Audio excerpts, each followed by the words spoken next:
Boa noite. Polícia prende dono de restaurante acusado pela morte de turista por R$ 7 em Guarujá. José Adão foi preso na tarde de hoje. A detenção temporária atende à ordem assinada pela juíza Denise Gomes Bezerra Mota, da primeira vara criminal da cidade. A alegação é de que o comerciante ocultou imagens do estabelecimento onde o estudante Mário dos Santos Sampaio, de 22 anos, foi morto a facadas. José Adão confessou a autoria do crime. O filho dele, Diego Souza Passos, também envolvido no assassinato, continua em liberdade. A criminalidade envolvendo adolescentes está se tornando banal. Casos recentes na região levam autoridades a discutir mudanças na lei. O promotor da Vara da Infância e Juventude de Santos acompanha de perto os casos de violência que envolvem menores em toda a região. Um deles teve repercussão nacional. Um turista de São Paulo foi morto com um tiro no peito em uma das principais avenidas de Praia Grande. Ele estava em um carro quando foi abordado por uma adolescente de 14 anos.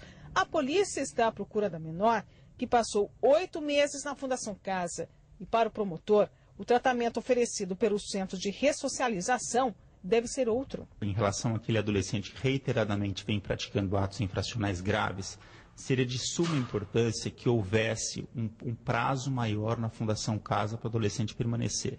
De repente, 6 meses, 8 meses em relação a um adolescente que praticou um ato infracional grave, e mesmo 3 anos, que é o prazo máximo de internação, é um prazo extremamente curto. O caso de Praia Grande não foi o único. Em São Vicente, um outro menor foi apreendido por tráfico de drogas. 4,5 kg de maconha estavam com o menor para Carmelo. Casos assim são cometidos porque há desestruturação familiar. São filhos de famílias, né, muitas vezes monoparentais, em que o pai ou a mãe trabalham, e esse adolescente, no mais das vezes, fica perdido na rua e encontra no caminho do ato infracional aí uma opção de vida, infelizmente. Mas mesmo assim, o promotor é contra a redução da maioridade penal. Eu sou a favor, sim, de você estabelecer no Estatuto da Criança e do Adolescente um prazo maior para internação. Mas, acompanhado a isso, também sou favorável que se intensifiquem as políticas públicas de educação, de assistência social, de tal forma que aquela criança, aquele adolescente que desde a primeira idade vem sofrendo aí omissão na questão da educação, do lazer, do esporte, que ele passe a contar com políticas públicas de qualidade. Afinal de contas, a gente é um país hoje que constrói estádios, né? Se a gente está construindo estádios com dinheiro público, me parece que seria importante que a gente construísse também equipamentos para crianças e adolescentes. 2 detentos fugiram do presídio semiaberto em Mongaguá na madrugada de hoje. Eles escalaram 2 alambrados da penitenciária. Os guardas viram as sombras dos presos e chegaram a correr, mas os fugitivos conseguiram escapar pela mata. Homem se passa por entregador para assaltar residência em Praia Grande. Ele foi pego pela polícia, mas os 2 comparsas conseguiram fugir. Foi com esta falsa encomenda dos Correios e este uniforme que Marcos Vinícius Dias se passou por entregador para assaltar uma residência em Praia Grande. O roubo aconteceu em uma casa que fica nesta rua, no bairro do Canto do Forte. Quando a vítima saiu para conversar com o suposto entregador, outros 2 homens armados apareceram e anunciaram o assalto. O trio entrou na casa e fez a vítima refém por cerca de 20 minutos. Os 3 bandidos roubaram 2 TVs, um monitor, câmeras fotográficas e este carro. No momento da fuga, a vizinha viu os ladrões saindo com o veículo da vítima e chamou a polícia. Se vai sentido a Avenida Malé, sendo por lá abordado pela equipe, após um breve acompanhamento, e após a abordagem mesmo já saiu com as mãos na cabeça, alegando que tinha feito o roubo. No carro estavam apenas Marcos Vinícius, que foi preso na Avenida Marechal Malé. Os outros 2 bandidos fugiram em uma moto vermelha. Ambos estão foragidos. Já está há um tempo sendo usado esse tipo de modalidade pela criminalidade, né? Então, eu oriento que quando tiver isso ocorrendo, uma vez que a pessoa não encomendou nada pelo correio, pelas empresas que prestam serviços de telefonia e de TVs a cabo, quando não tiverem pedido nenhum tipo desse tipo de serviço, desconfiem, lógico, né? E ligue 90 para para que a viatura vá até lá e tente esclarecer o máximo o que está acontecendo. Mais uma tarde de chuva forte na região. Pontos de alagamento como esse na Avenida Ana Costa foram registrados por um internauta e em Cubatão a Avenida Nossa Senhora da Lapa também ficou alagada. A cidade está em estado de atenção. No Morro dos Pilões houve deslizamento. 2 famílias tiveram que deixar suas casas. Na Rodovia dos Imigrantes houve queda de barreira que interditou a pista sul. Segundo a Ecovias, houve operação comboio devido à baixa visibilidade. Santos está em estado de observação, nenhum deslizamento foi registrado. E a seguir as notícias do esporte. Em Santos, autoridades se reúnem para discutir os detalhes de mais uma travessia aquática Renata Gonde. A prova acontece dia 27. Nós voltamos já.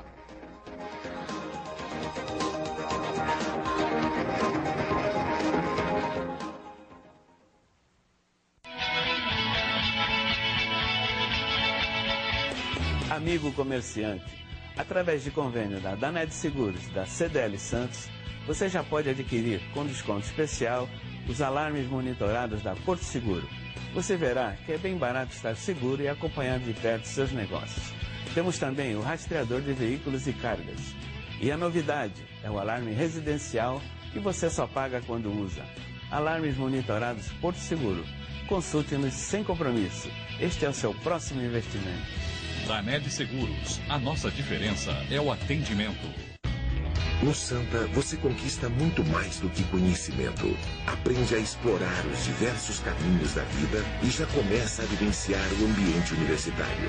Aqui, além da formação, você ganha amigos e lembranças que irão acompanhar você para sempre, junto com todo o conhecimento adquirido nos melhores anos de sua vida.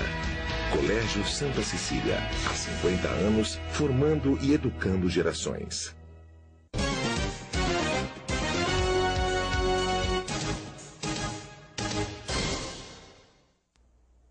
A novela do lixo continua em São Vicente. A coleta ficou suspensa novamente. Sem receber os salários atrasados, funcionários terceirizados da Termac cruzaram os braços. Mas em nota, a Prefeitura alega que somente o Vale Alimentação está em atraso. A administração municipal diz ainda que a empresa vai regularizar a situação ainda hoje. Já a Termac não respondeu às ligações da nossa produção. Os trabalhadores estão reunidos em assembleia neste momento para decidir se voltam ou não ao serviço. A prefeita de Guarujá participou hoje à tarde do programa Painel Regional em Debate. Maria Antonieta de Brito falou sobre os planos e metas para o primeiro semestre. Atuar fortemente nas questões relacionadas à Copa, à melhoria da infraestrutura turística, aos programas habitacionais que conquistamos e de infraestrutura como macrodrenagem, há uma série de ações que o município conquistou em 2012 que vão ser concretizadas ao longo desses próximos anos e focando nesta área, principalmente com o olhar da inclusão das pessoas nos processos produtivos, de geração de renda, no novo mercado de trabalho que se fortalece na região com petróleo e gás, com o nosso comércio fortalecido, porto e turismo, fazermos um trabalho de formação muito intenso para garantir que a nossa população esteja inserida nesses novos modelos econômicos. Futebol, as especulações sobre possíveis reforços não param no Santos. Marcos Assunção e Nenê, que já defenderam o clube, podem voltar. Ambos devem responder propostas da diretoria até amanhã. Quem já faz parte do elenco é o volante René Júnior, contratado por empréstimo até o final do ano. Na última temporada, ele defendeu a Ponte Preta. E tem jogadores que têm sido titulares absolutos do Muricy, como o Adriano e o Arouca. Como é que você imagina essa briga também para jogar? O primeiro dia tem sido muito boa, a impressão muito boa, o grupo é bom, acolheu super bem, estou me adaptando aos poucos.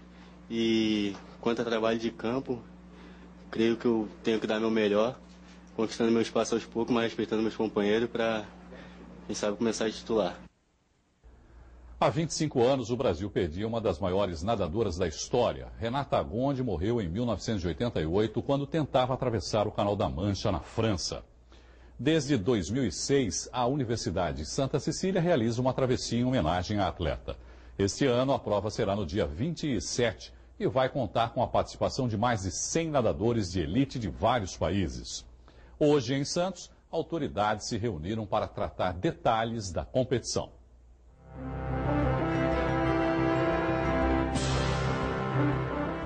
A reunião durou cerca de 1h30 e tratou de uma das mais importantes maratonas internacionais, o Troféu Renata Gondi, que vai ser realizado em Santos. O pró-reitor administrativo da Unisanta fez questão de participar da discussão do evento que inicia o Circuito Mundial de Águas Abertas. A cidade de Santos consegue ter essa repercussão como uma cidade de um berço esportivo, de atletas de tradição na modalidade, principalmente a natação, e agora, acima de tudo, de maratonas aquáticas. Conseguimos também incentivar, motivar atletas a disputarem essa modalidade com as competições nacionais que são paralelamente disputadas. Então a gente percebe que existem muitas razões e objetivos que são alcançados em benefício da cidade, também pela vocação turística, onde nós conseguimos atrair visitantes através das belezas naturais que são mostradas durante a competição. Então, acho que são muitas vantagens positivas que a cidade, a universidade possuem ao realizar a maratona, principalmente ao festejarmos mais um aniversário da querida cidade de Santos. A prova desse ano deve durar até 2 horas. Reúne 1.600 atletas, cerca de 100 de elite, vindos de vários países. Os países não estão trazendo mais apenas os seus melhores, estão trazendo os futuros atletas das próximas seleções. Eu tenho Rússia, Inglaterra e Itália, que vêm com as delegações A e B, a delegação adulta e a delegação juvenil, justamente para utilizarem essa prova pelo nível técnico. E também em conjunto com a Unisanta, que é uma universidade maravilhosa. Eu, em particular, sou ex-aluno da faculdade. Então, a competição tem tudo para continuar sendo sucesso. Estamos na 7ª edição e tenho certeza que Santos vai cada vez ajudar a crescer mais a competição aqui na cidade. A reunião também serviu para informar a dimensão do evento, que será transmitido para 27 países da Europa, Estados Unidos e Canadá. E esse ano, especialmente, nós vamos fazer um trabalho ainda mais forte junto à Unisanta, aos organizadores, para que a gente possa divulgar a cidade. Um trabalho que será feito pela Secretaria de Turismo, junto com a Secretaria de Comunicação do município de Santos. E isso nos faz, naturalmente, não superar, mas nos sentir felizes por ver a projeção que eles deram ao nome da nossa filha.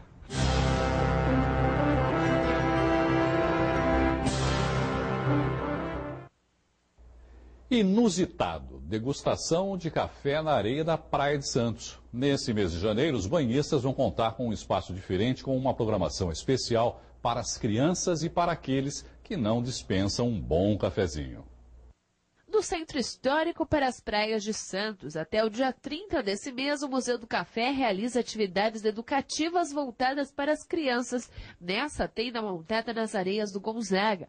No espaço, jogos de tabuleiro, jogo da memória e quebra-cabeça. Jogos educativos que a gente costuma aplicar lá no museu mesmo, então a gente trouxe para cá para jogar então com as crianças que ficam aqui pela praia também. Então a gente tem alguns quebra-cabeças, jogo da memória, alguns jogos que a gente criou lá mesmo, como por exemplo um jogo que simula a compra e venda do café naquela época. Então tem vários jogos educativos que ocorrem de terça a domingo aqui na tenda do Museu do Café. Para os pais, a programação inclui oficinas e degustação de cafés e drinks gelados, como esse fogato preparado com sorvete, calda de chocolate e expresso. A gente tem também, por exemplo, dicas de preparo de um bom café, que é feito com barista lá do museu, aqui na tenda. Então, algumas dicas, né, de como preparar um café direitinho, que é feito nas quintas-feiras. E no sábado tem a degustação de drinks gelados. São drinks que servem lá na cafeteria. Vão servir aqui também a degustação desses drinks nos sábados. Para conferir a programação completa, basta acessar o site museudocafé.com.br. A tenda de verão funciona de terça a domingo, das 10 da manhã às 5h30 da tarde. Está localizada entre a Avenida na Costa e o Canal 3 em Santos. É tudo de graça. A polêmica medida provisória 595, que deve provocar inúmeras mudanças no Porto de Santos, está em pauta no próximo bloco. Ao vivo, uma entrevista com a deputada estadual Thelma de Souza. Nós voltamos já. A Universidade Santa Cecília, Unisanta, integra o seleto grupo de excelência de acordo com a última avaliação oficial do MEC, conceito recebido por apenas 9% das instituições universitárias do país. Os critérios observados foram ensino da graduação e pós-graduação, corpo docente, pesquisas, notas dos alunos e infraestrutura. Parabéns a diretores, coordenadores, alunos e funcionários pelo brilhante desempenho que há muitas décadas se destaca entre os melhores do país em todas as áreas. Complexo Educacional Santa Cecília, colégio, universidade, pós-graduação e extensão. Sinônimo de qualidade e inovação há 51 anos, formando gerações. Inscrições abertas para todos os cursos. www.unisanta.br. Telefone 3202-7100. Atenção universitários, faça já a sua transferência para a Universidade Santa Cecília, Unisanta. São 34 cursos de graduação, tecnológicos e ensino à distância nas áreas de exatas, humanas, biológicas e saúde. Aproveite para ter acesso ao melhor ensino, o seu passaporte para o mercado de trabalho com 25% de desconto na primeira mensalidade. Faça parte da geração Unisanta. Informações 3202-7101 ou www.unisanta.br/transferências. A Unisanta, mais uma vez, entre as melhores universidades do país. 10 cursos receberam a premiação do Guia do Estudante 2012. Os cursos de Direito, Fisioterapia e Pedagogia receberam 4 estrelas. Uma grande vitória pelo esforço de funcionários, professores, alunos e diretores. Mais 7 cursos receberam conceito de 3 estrelas, além dos demais cursos com excelentes avaliações do MEC. Confira a relação completa no site www.unisanta.br. Unisanta, seu passaporte para o mercado de trabalho. Yamazato Costa Treinamento Desportivo, natação, musculação, Muay Thai, Jiu-Jitsu, MMA e boxe social. Inovação, programas específicos para todas as idades. Complexo aquático com 3 piscinas, semiolímpica, waterbike e exclusiva para bebês. Centro de fitness com mais de 15 modalidades e programas para grupos especiais. Professores altamente capacitados e equipamentos de ponta. Grande variedade de suplementos. Yamazato Costa Treinamento Desportivo. Rua Alexandre Herculano 115, Boqueirão, Santos.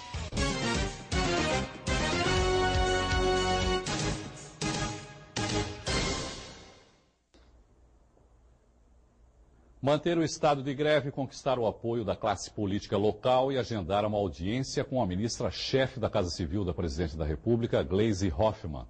Essas foram algumas das decisões tomadas na reunião realizada ontem e que deu início à mobilização dos sindicatos portuários de Santos contra as anunciadas mudanças no atual sistema de trabalho nos portos brasileiros.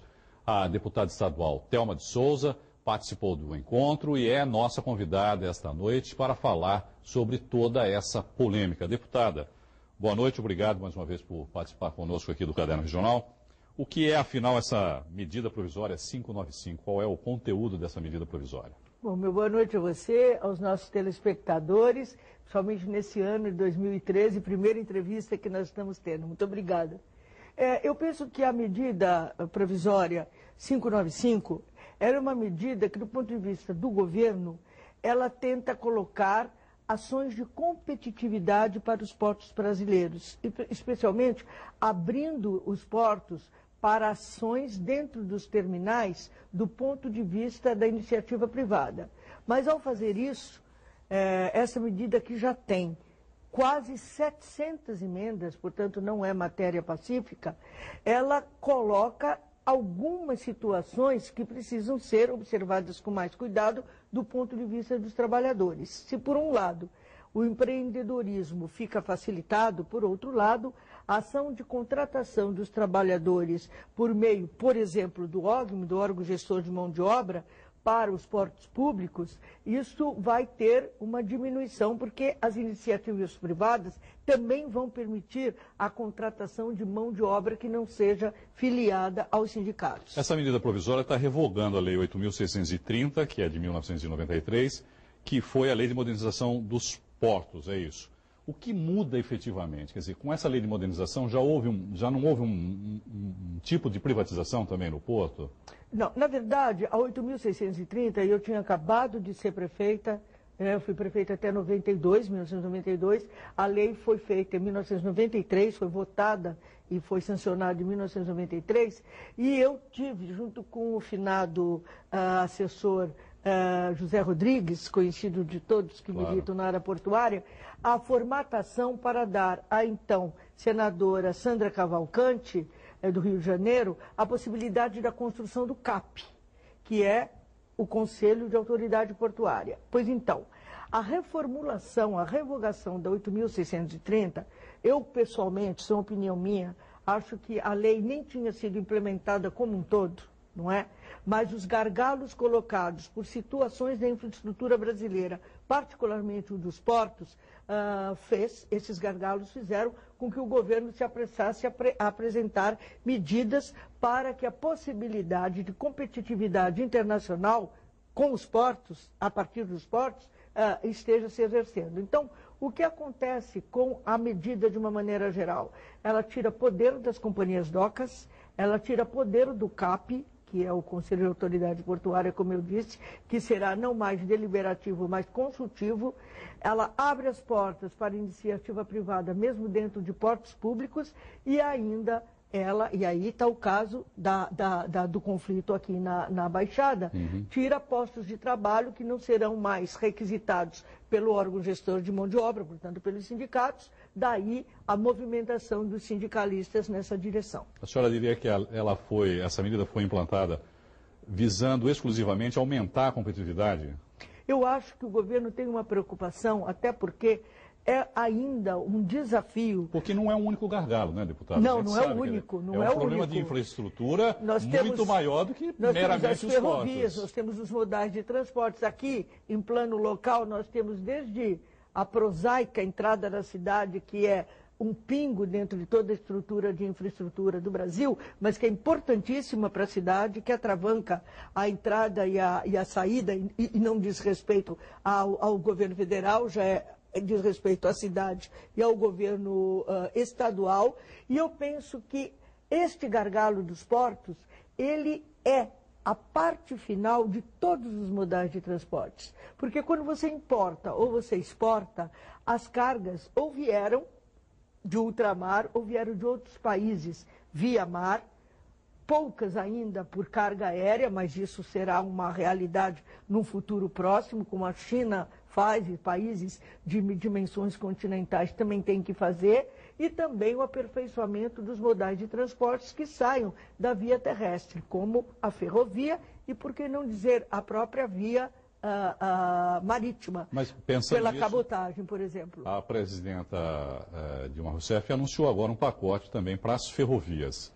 Por que as ferrovias foram tão abandonadas, deputadas? Bom, aí você tem que perguntar para a época do Fernando Henrique, porque quem fez a privatização das ferrovias era um modelo de governo, não quero aqui entrar no mérito, todos sabem que não é a minha posição, foram privatizadas as ferrovias, muitas foram vendidas na Bacia das Almas, como a gente dizia, eu era deputado federal à época, do mesmo jeito que o Lloyd brasileiro e a cabotagem, né, a navegação, entrega de carga porto a porto, também foi dilapidada com ausência, inclusive, da construção de navios de estaleiros. Então, foi uma visão de governo que depois, com a chegada de Lula, começou a ser reconstruída, está no meio dessa reconstrução, mas o gargalo que aponta a fusão desses três modais é justamente o porto. E daí, eu imagino, eu não estou lá no governo, mas eu imagino que é a preocupação correta da nossa presidenta de tentar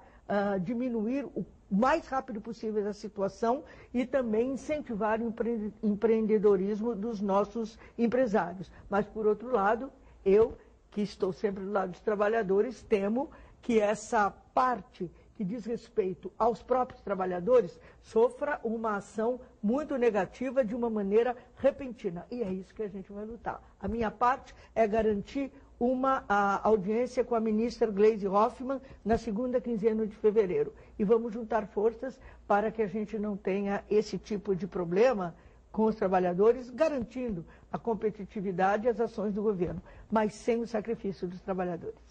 Além desse encontro com a ministra Gleisi Hoffmann, também já está definido que vai haver uma greve em fevereiro, deputado? O que foi discutido nessa primeira reunião foi que todas as informações, o cruzamento de informações das quase 700 emendas que já foram colocadas sobre a MP, é bom lembrar que antes dessa MP ser votada, existem, parece-me que 17 MPs trancando a pauta. E uma delas é a MP do petróleo, dos royalties. O que a mim me parece que nós vamos ter uma certa demora na votação dessa MP dos portos. De qualquer maneira, não podemos perder tempo, temos que nos organizar, conversar e principalmente ver ao governo as razões que existem no ponto de vista dos trabalhadores. Esta greve foi algo pontuado, não sei se acontecerá, se é uma decisão do sindicalismo, já não me diz respeito, mas eu imagino que ela será decretada se as conversações ficarem viáveis. Acho que enquanto houver diálogo e conversações, eu espero que aconteça, é por isso que eu vou lutar, eu acho que medidas como a greve têm que ficar ainda na espera, mas ela é sempre uma possibilidade e um direito do trabalhador. Deputada, muito obrigado mais uma vez pela sua participação conosco aqui no Caderno Regional e voltaremos a falar sobre o assunto, provavelmente, já que a senhora mesmo disse, a medida provisória deve demorar, né, para se sofrer alguma modificação, quer dizer, vai passar ainda por um processo muito grande de discussão, provavelmente ainda lá no Congresso. Não tenha dúvida, eu que agradeço, Neu, e um grande beijo e um 2013 muito próspero e com saúde aos nossos telespectadores. Muito obrigado. Deputado estadual Thelma de Souza, a edição de hoje termina aqui. Você continua bem informado acessando o Santa Portal. Uma boa noite e até amanhã. Tchau.